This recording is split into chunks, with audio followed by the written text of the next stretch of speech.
এতদিন কেবল জল্পনা ছিল, তাতেই খুশির জোয়ার ছিল অনুরাগীদের মনে। অবশেষে নিজেই মা হওয়ার সুখবরটা দিয়ে দিলেন অভিনেত্রী সামান্থা রুথ প্রভু। তিনি এবং তার স্বামী তথা বিখ্যাত চলচ্চিত্র নির্মাতা রাজ নিদিমুরু তাদের প্রথম সন্তানের অপেক্ষায় রয়েছেন। সম্প্রতি হায়দ্রাবাদে নিজের নতুন ছবি মা ইন্টি বাঙ্গারামের সাকসেস পার্টিতে এসে নিজেই এই জল্পনায় শিলমোহর দিয়েছেন ৩৯ বছর বয়সী এই অভিনেত্রী। সেই সঙ্গেই জানিয়ে দিয়েছেন মা হওয়ার এই সুন্দর জার্নিটার জন্য কাজ থেকে আপাতত একটা ছোট্ট বিরতি নিচ্ছেন তিনি, যাচ্ছেন মাতৃত্বকালীন ছুটিতে।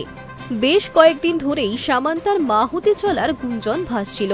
দিন কয়েক আগের ছবির একটি সাকসেস পার্টিতে স্বামী রাজ নিদিমুরুর সঙ্গে হাজির হয়েছিলেন সামান্থা। সেখানে একটি আকাশি রঙের টি শার্টে তার বেবি বাম্প স্পষ্ট চোখে পড়েছিল অনুরাগীদের। সোশ্যাল মিডিয়ায় সেই ভিডিও ভাইরাল হতেই শুরু হয় আলোচনা। অবশেষে বুধবার ছবি সাকসেস পার্টিতে এসে খুশির খবরটি নিজেই ভাগ করে নিয়েছেন অভিনেত্রী।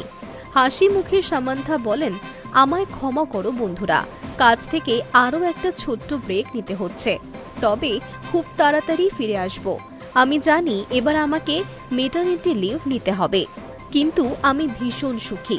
জীবনের এই নতুন অধ্যায় নিয়ে সামান্থা যে অত্যন্ত খুশি তা তার কথাতেই স্পষ্ট। এই অনুষ্ঠানে সামান্থা ছাড়াও উপস্থিত ছিলেন তার স্বামী রাজ নিদিমুরু, ছবির পরিচালক বি.ভি. নন্দিনী রেড্ডি এবং অভিনেতা শ্রীমুখী ও শ্রীনিবাস গাভিরেড্ডি।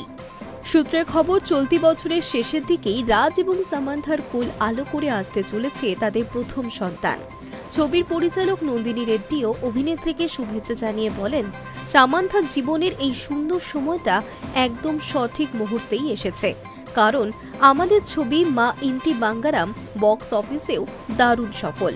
ব্যক্তিগত জীবনের এই খুশির পাশাপাশি কেরিয়ারের দিক থেকেও সময়টা দারুণ যাচ্ছে সামান্থার। রাজ নিদিমুরুর লেখা গল্পে তৈরি মা ইন্টি বাঙ্গারাম ছবিটি বিশ্বজুড়ে ইতিমধ্যেই ৫০ কোটি টাকারও বেশি ব্যবসা করে ফেলেছে। ছবিতে সামান্থার অভিনয় সিনেমা সমালোচক থেকে শুরু করে সাধারণ দর্শক সকলেরই মন জয় করেছে। এবার রূপলী পর্দার সাফল্য উপভোগ করার পাশাপাশি জীবনের সবথেকে বড় এবং সুন্দর দায়িত্বটি সামলানোর প্রস্তুতি নিচ্ছেন অভিনেত্রী। Hi news network.